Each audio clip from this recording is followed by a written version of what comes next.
Pada buku tematik kelas 4 Sekolah Dasar tema 1 subtema 2, kita akan mempelajari tentang kebersamaan dalam keberagaman.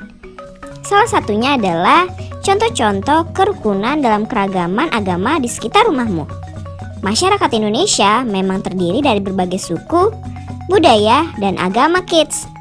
Oleh karena itu, kita harus saling menghargai satu sama lain agar tercipta kerukunan dalam bermasyarakat.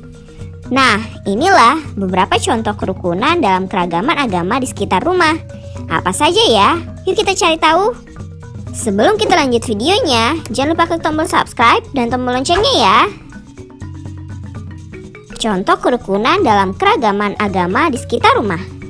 Inilah beberapa contoh kerukunan dalam keragaman agama di sekitar rumah yang bisa kita terapkan sehari-hari. 1. Menghormati waktu beribadah. 2. Menghormati hari raya atau hari besar setiap agama, contohnya saat Idul Fitri, Natal, Paskah, Waisak, Galungan, Imlek, dan lain-lainnya. 3. Menghormati agama satu sama lain. 4. Enggak mengganggu saat orang lain menjalankan kegiatan keagamaan dan kepercayaannya. 5. Saling membantu jika orang lain meminta bantuan. 6. Berteman dengan siapa saja tanpa melihat suku, budaya, dan agama. Manfaat hidup rukun dalam masyarakat. Ada banyak manfaat hidup rukun dalam bermasyarakat kids. Dengan menghargai keragaman agama di sekitar rumah, hidup dalam bermasyarakat akan rukun dan damai. Selain itu, lingkungan rumah pun akan semakin menyenangkan. Sebab kita akan terhindar dari konflik dan perpecahan yang bisa membuat lingkungan jadi nggak sehat. Nah, itulah beberapa contoh kerukunan dalam keragaman agama di sekitar rumah yang bisa kita terapkan sehari-hari. Nah, sekarang kita cari tahu yuk faktor penyebab keberagaman Indonesia. Pada buku tema 7 kelas 4 pembelajaran 3, kita diajak salah satunya untuk mempelajari tentang keragaman masyarakat Indonesia. Nah, tahukah kamu apa saja faktor penyebab keragaman masyarakat Indonesia, kids? Rupanya ada beberapa faktor penyebab keragaman masyarakat Indonesia loh. Seperti yang kita ketahui, di tanah air tercinta kita ini terdapat beragam orang dengan latar suku bangsa, budaya, bahasa, dan agama yang begitu beragam.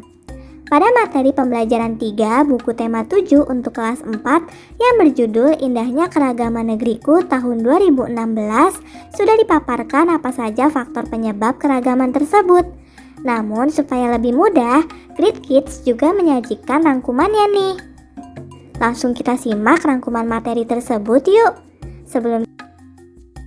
Faktor penyebab keragaman masyarakat Indonesia. Letak strategis. Indonesia memiliki letak yang strategis, yakni di antara 2 samudra dan 2 benua. Indonesia berada di antara Samudra Hindia dan Samudra Pasifik, serta di antara benua Asia dan benua Australia. Mengapa itu disebut letak strategis? Soalnya Indonesia berada di tengah-tengah jalur lalu lintas perdagangan dunia, kids. Nah, di antara para pedagang yang datang ke Indonesia atau sekedar singgah, mereka nggak semata-mata hanya membawa barang dagangan, namun juga mereka membawa kebudayaan, adat istiadat, dan agama dari negara asalnya yang kemudian tersebar di tanah air, baik secara sengaja maupun enggak. Negara berbentuk kepulauan. Kondisi geografis Indonesia berbentuk kepulauan.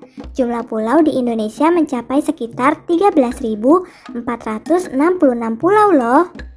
Nah, penduduk setiap pulau tumbuh dan menjadi satu kesatuan suku bangsa dengan kebudayaannya masing-masing yang bervariasi, kids. Kondisi alam yang beragam. Wilayah Indonesia memiliki kondisi alam yang beragam. Ada daerah yang dikelilingi pegunungan, ada yang berbatasan dengan laut, dan lain sebagainya. Nah, kondisi alam tersebut mempengaruhi keragaman di dalam masyarakat, kids. Mengapa bisa begitu ya? Rupanya, kehidupan masyarakat di sekitar pesisir pantai berbeda dengan masyarakat yang tinggal di pegunungan. Begitu pula dengan masyarakat yang tinggal di wilayah perkotaan, kids. Mereka juga memiliki kehidupan dengan karakteristiknya sendiri. Kondisi transportasi dan komunikasi. Suatu kemajuan atau keterbatasan sarana transportasi dan komunikasi juga mempengaruhi keragaman yang ada di antara masyarakat. Jika sarana transportasi dan komunikasi di suatu wilayah sudah maju, maka membuat masyarakat di sana lebih mudah berhubungan dengan masyarakat yang lain. Masyarakat dengan sarana yang maju bisa lebih mudah mendapatkan informasi dan berkembang menjadi semakin maju lagi. Hal itu tentunya berbeda dengan masyarakat yang masih dengan kondisi serba terbatas. Respons masyarakat atas perubahan. Keterbukaan masyarakat atas sesuatu yang baru, baik yang berasal dari dalam maupun dari luar masyarakat, juga mempengaruhi keragaman masyarakat Indonesia loh. Contohnya, umumnya masyarakat perkotaan cenderung lebih mudah menerima budaya lain, berbeda dengan masyarakat pedalaman yang sebagian cenderung lebih sulit untuk menerima sesuatu yang baru, sehingga mereka lebih memilih untuk tetap bertahan dengan kebudayaan mereka sendiri dan menolak budaya dari luar. Nah, itulah beberapa faktor penyebab keragaman masyarakat Indonesia, Kids. Sampai di sini dulu ya videonya. Jangan lupa like, comment, subscribe, dan share ke teman-teman lainnya ya, Kids. Bye-bye!